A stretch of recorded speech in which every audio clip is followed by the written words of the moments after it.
নজর রাখবো দেগঙ্গার দিকে। দেগঙ্গায় অঙ্গনওয়াড়িতে চুরি আর তাতেই বন্ধ মিড ডে মিল। দেগঙ্গায় মা ও শিশুর খাবার চুরি, চাল ডাল ডিম নিয়ে পালিয়ে গেল চোর। দরজা ভেঙে লুট হলো রান্নার সরঞ্জাম এবং যে কারণেই সেখানে মিড ডে মিল বন্ধ রাখা হয়েছে।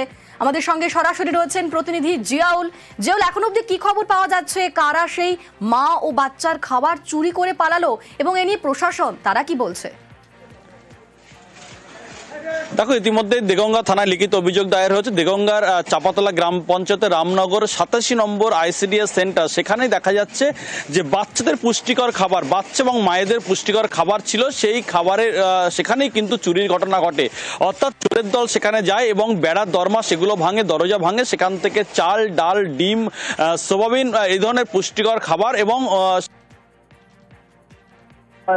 বিভিন্ন সরঞ্জাম, রান্না করা সরঞ্জাম, সেগুলো কিন্তু চোরের দল চুরি করে নিয়ে যেয়ে পালায়। তার মধ্যেই কিন্তু যখন সকালে খবর পেয়ে দেখে আইসিডিএস সেন্টারে যিনি দিদিমণি দায়িত্বে রয়েছেন, তিনি এসে দেখে সবই চোর সাবাড় করে এলাকা পুরো ফাঁকা করে নিয়ে গেছে। ফলে অনির্দিষ্টকালের জন্য এই আইসিডিএস সেন্টার বন্ধ থাকবে এমনটাও কিন্তু তিনি জানিয়েছেন।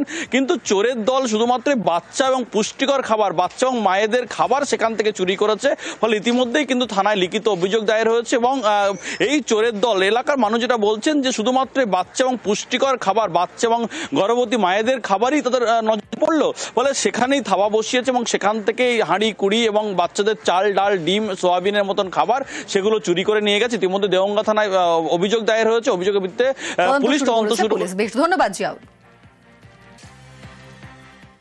যাদের করেছে তাদের কোনো বিবেক জ্ঞান বুদ্ধিই কিছু নেই। যদি থাকতো তাহলে আর বাচ্চাদের স্কুল থেকে এরকম চুরি করে, এমনি তো স্বাভাবিক অন্য কিছু না। এইগুলো চুরি করে কি খুব ভালো হয়েছে? বাচ্চাদের আছে খাবারগুলোই হলো না। আজকে আমি সকালবেলা এসে দেখছি আমার সেন্টারে এরকম বেড়া ভেঙে, তারপরে ঘরের যথা সর্বস্ব চাল ডাল হাঁড়ি কড়াই পলিথিন এগুলি চুরি করে নিয়ে গেছে। ডিম ছিল এক ট্রে, সেটাও নিয়ে গেছে। এখন বাচ্চাদের আমি কি করে রান্না করব, কি করবো সেটাই ভাবছি।